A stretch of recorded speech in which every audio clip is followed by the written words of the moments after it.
All right, guys, today is Saturday, May 7th, 2022. This is technically going to be day one of the start of the hardtop build, or the finish of the hardtop, we will say. So yesterday, I pretty much just got everything prepped out in here and everything out and ready so I can just go full board and get it done. I was actually thinking about going ahead and painting the one door that I went through with the buffer on the corner and painting the top of the deck lid today. That way those can be curing out, and then do maybe the engine tomorrow. The reality is I'm pretty limited on space in here, so all the engine stuff is out on tables and stuff. So I'm going to go ahead and do the engine stuff today, and I'm going to see if I can't get this thing to fire up tonight. So I think I can pretty much do that. The only problem I foresee is getting the engine and trans in together by myself. I might have to try to recruit somebody to maybe guide that transmission in there, or I may just wrap up the back of the tail shaft with a blanket or something so it doesn't, bang into something. So I did come up with a conclusion on one thing. So, some of you guys that's watched my videos for a while probably know this or remember this. I have a brand new 28-foot inflatable paint booth here, and the blowers and everything. It hasn't been taken out of the package yet. So I don't really want to pull that thing out and set it all up just to paint the top of a deck lid and the outside door skin. So it would pretty much contaminate that brand new paint booth for when I got ready to paint my wife's four-door. So I'm just basically going to paint the deck lid and the door right out here under my carport like I did the fenders and all that. I got hardly any trash in that stuff out there with, flash time and all that with 4 coats. So I'm sanding and buffing it anyway, but so that's what I'm going to do again for those 2 items, because if I blew that thing up and set it all up and painted the deck lid and the door for that, when I got ready to paint her car, I'd have to blow it up and then go in there and wipe out the ceiling, the floors, the walls, everything to get all the overspray out, because there's going to be some dry spray stuff in there that's basically would be dust at that point. So basically, to christen that brand new setup, I would rather wait to do my wife's car. So that is what I'm going to do. But today is going to be engine goodness and course port and get all the fluids in it and try to get it to where it'll run. So I'm pretty fired up. I'm ready to get this pretty much over with. I'm kind of tired of messing with it. I did have a guy say that I should go ahead and maybe put the 406 in the 50 or in the truck, so I'll have something to drive. I'm not putting my detailed show engine for my hardtop in my truck. That thing has a pretty large roller cam in it. That is an 87 model GMC. That is a throttle body fuel injection setup in that thing. I'm pretty sure you can't run a pretty radical cam in there, and this is not that it's super radical cam, but I don't think you can run a large cam with that computer. I'm not 100%, but I'm not going to do that. And somebody had mentioned that maybe the 350 down here that I had in here before, that actually I think it pretty much the gas washed the bearings out of it. That thing's going to have to be overhauled as well, and I don't want to put a 2-piece rear main 350 in that truck. It had a 1-piece rear main, and I love 1-piece rear mains, so I want to put that back in the truck. Now, the other thing that's going on with that truck is the compressor, AC compressor bearings went out on it. It was about to seize up, so I took the belt off of it. Air conditioner has been working on that truck, but it is the original from '87. So over there, I bought a new compressor, a dryer, and the orifice tube and all the O-rings to change all that stuff out. I'd already put new hose set on that when I first bought the truck a few years ago and charged up the air conditioning system. So when I get that truck engine redone, I'll be hooking up all the AC. So I don't want to put a temporary engine in it and then break it all down and possibly, rupture the AC system and lose all my Freon and stuff. So I just want to one and done it and be done with it correctly. That's going to be a little bit bigger of a deal than just getting it running. I want to, clean and paint the front frame section on the truck. I'm not pulling the front clip off. I just want to, degrease it and spray paint the frame rails black so it looks a little nicer.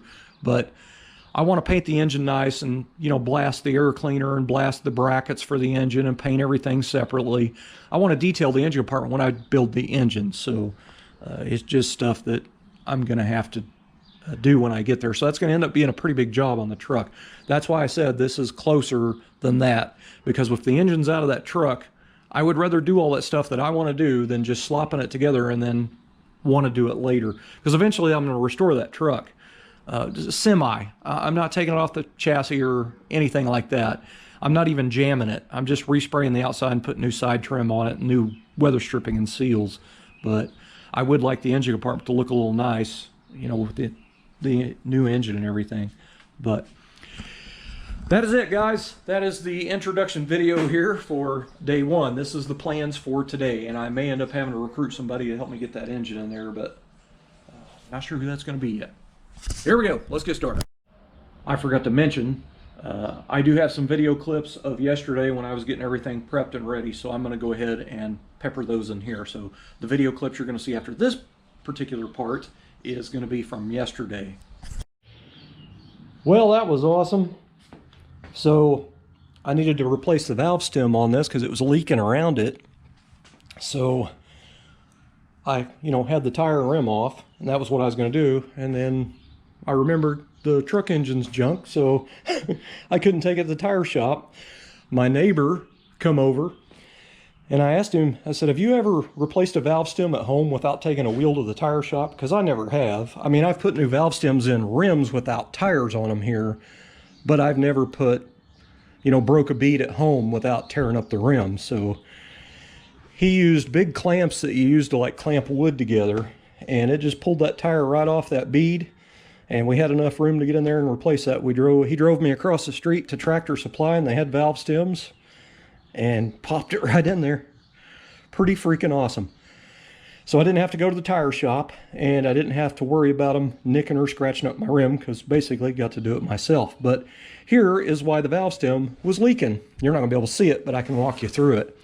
So this rim is actually put together. The black section is separate from the hoop.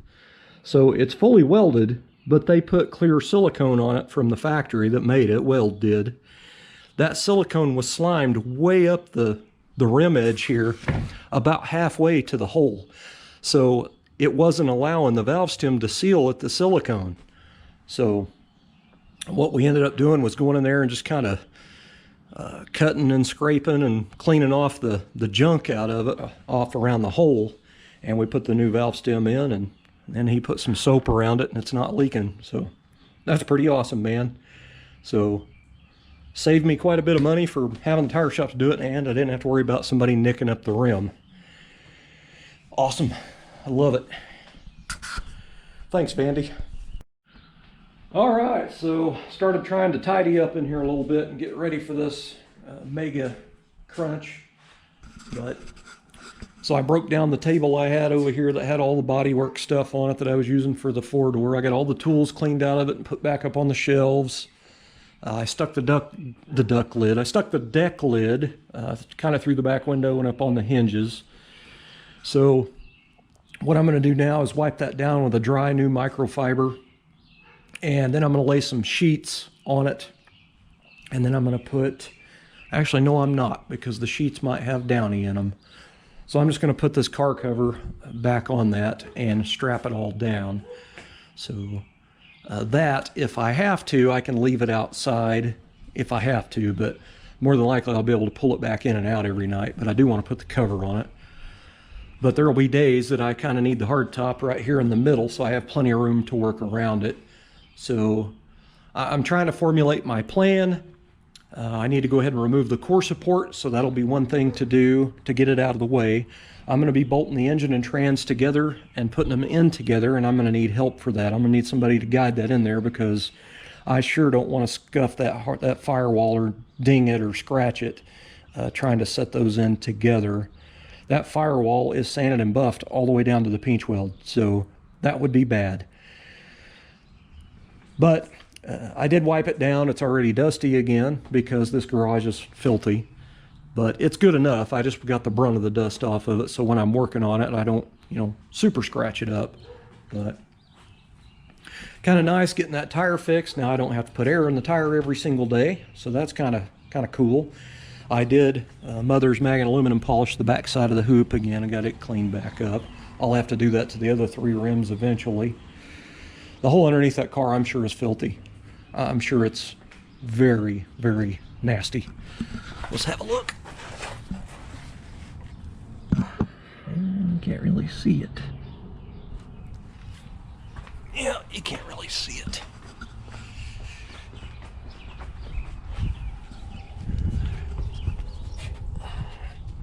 Oh yeah, look at the dust on the top of that rear end. Holy smoke. I got cobwebs on my exhaust tips.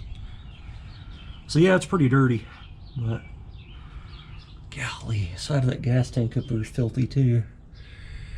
So I got quite a bit of detailing time to do under this thing. Dang it. Oh well, there is something I need for this car. I thought I had everything here. I need to get some carpet. So I'm gonna have to make a trip to Tulsa. I'll have to see if my dad will take me up there. Because, you know, I don't have a car now. I need to get some more of this carpet here, and I got it at the upholstery supply in Tulsa. But I'm gonna wrap that with carpet, the same carpet as this. And then I'm gonna, you know, burnish around this logo here so it's sunk in. Also, I found a Fisher tag like that would go on a door sill plate, just like these. They're just like that, but a little bit bigger, and they are thicker, and they're highly detailed, very nice pieces. I don't remember where I found those, but they're designed to screw onto something. So what I'm going to do is basically draw an outline, and then I'm going to go around it just a little bit bigger and cut that out and chamfer the edges a little bit with sandpaper.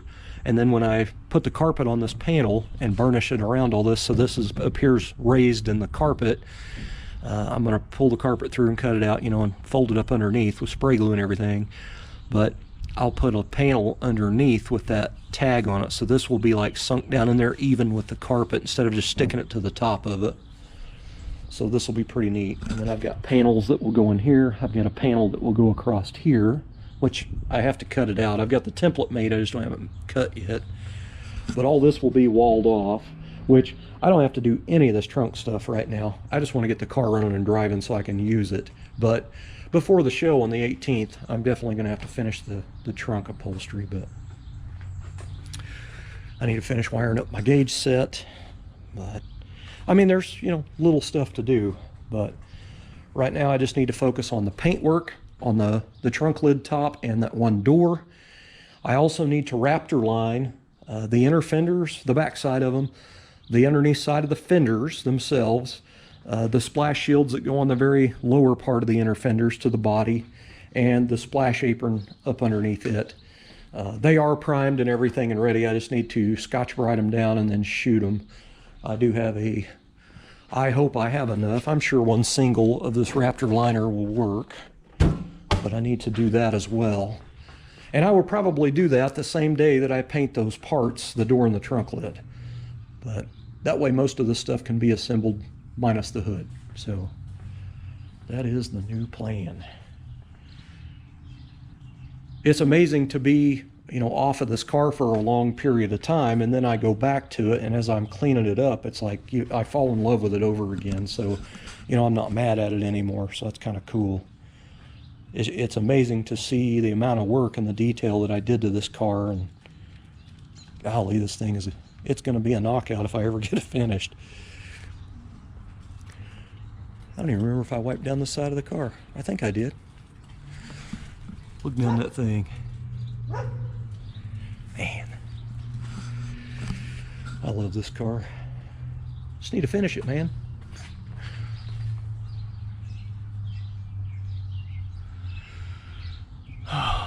I know it did get filthy though. Golly, this thing was dirty.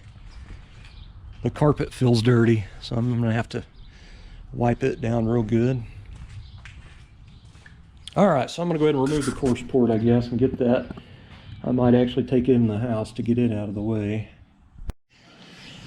All right, I got a comforter, an old spare comforter, folded up, laying on the floor over there out of the way so I can take the core support off and put it over there.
All right, so I got the transmission all wiped off and cleaned up. That thing was filthy dusty. So now I'm getting ready to uncover this. So hopefully that sheet protected it from dust.